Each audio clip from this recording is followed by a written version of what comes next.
Greetings to you all, and thank you for inviting me into your parish, maybe even into your homes by way of a video presentation. What I'd like to do today is talk about the missionary activity of the Catholic Church, and in particular of the Edmund Rice Christian Brothers. My name is Brother Charles Fitzsimmons. I'm from Chicago, from the great south side of Chicago, and I've had the privilege for the last 14 years of being a missionary in Peru. Today, as we look at the gospel, we see Jesus and the apostles and the people far out in the outback. And it's time to get them something to eat. And the apostles want to send them away to the small towns to forage for themselves. But Jesus countermands this. And he says to the apostles, you give them something to eat, which is what the apostles wind up doing.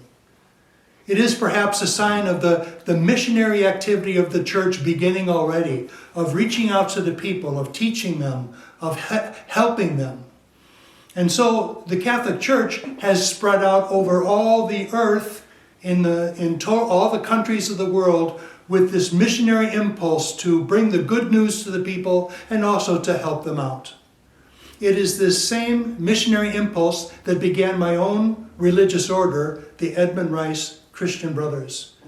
We began in Ireland in 1802 by way of a businessman by the name of Edmund Rice.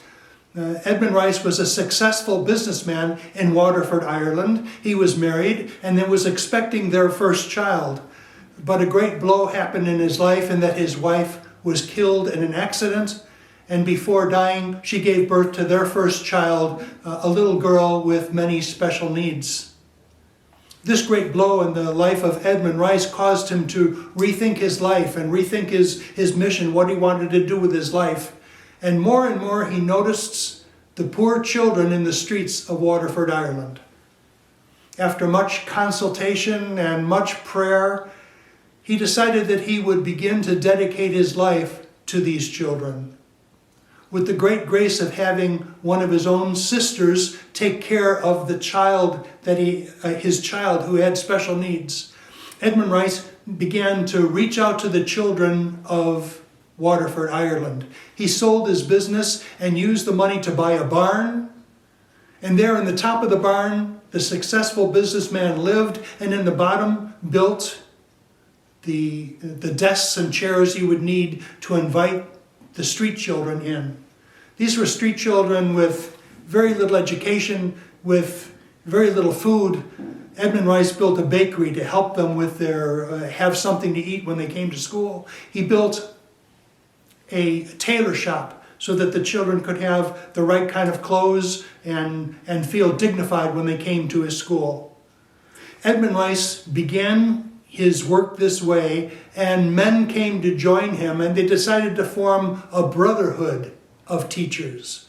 A brotherhood of men who would teach the children, but also evangelize them in the ways of God. This was the beginning of the Christian Brothers 200 years ago, and the brothers now number more than 1,000 brothers and have spread to 23 countries around the world.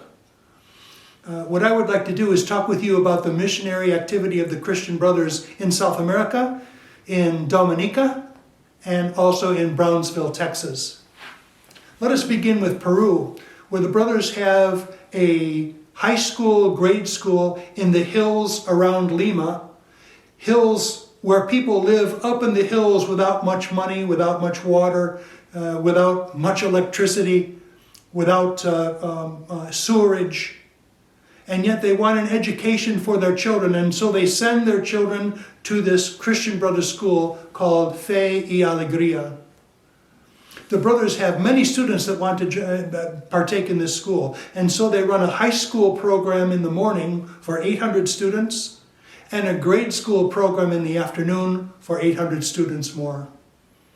The brothers also have in Lima, Peru, an immersion program in which students from their high schools in the developed countries like the United States and Australia send a group of their students to Lima so that they can understand the reality of what Lima, Peru is really like.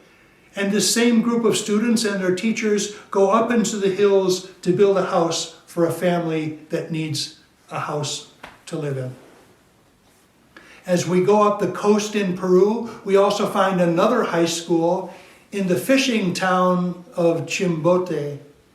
There the brothers have taught for more than 50 years the children of the fishing industry in Chimbote, Peru. But also the brothers have a community out in the desert where people have gone to claim a small piece of land for their own. It's called a human settlement, and the people go out there without roads, without streets, without water, without sewerage, just to have a piece of land of their own. And the brothers have gone out with them, to walk with them, to see how they might help the human and the spiritual needs of these people. And so these great activities, these great ministries of the Christian brothers in Peru need some support. And that is the reason for this talk, to inform you about it, to ask your prayers, but also to ask for a donation so that we might continue this good work in Peru. But now we'll go to Cochabamba, Bolivia. Cochabamba is a big city that has a big, huge central market, and many families and many children work there just to put some food on the table. And the brothers there have a drop-in center for kids. And the idea there is that in this drop-in center, children can come by with their homework, they can come by for some games and activities, they can come by for the counseling and also for the religious teaching that will help them in their lives, to help them move forward in their lives and not just be selling candy, not just be shining shoes, but have a movement forward in their lives. So that's in Cochabamba, Bolivia. When we return to the United States, we return to Brownsville, Texas. In Brownsville, Texas, right on the border with Mexico, the brothers run a middle school, grades 6, 7, and 8, called Guadalupe Middle School. And in this middle school, they work really hard with the children of junior high to get them ready for the fine Catholic high schools that are in the area. So it's an intense development of abilities and the development of a vibrant community of faith in which the children can learn a lot and move on to the secondary Catholic high schools. The brothers have a similar situation at St. Mary's Academy in Dominica in the West Indies. There they work with the children, grade school and high school students, to give them that boost that they need to rise out of poverty and to live better lives in the name of the Lord. These wonderful ministries of the Christian brothers are done in the name of the church. They're done in the name of the Lord. And the Christian brothers are very happy and very proud of their work, but we need some support. And so we come to you with this appeal, this mission appeal, which happens once a year, to ask your support for the works of the Christian brothers in those missionary situations, in those missionary lands. Thank you very much for receiving me into your parish. May God bless you. May God guide us all. And may we also, would you also remember the Christian brothers in your prayers, that they may continue these fine works of the church and the fine works of the Lord.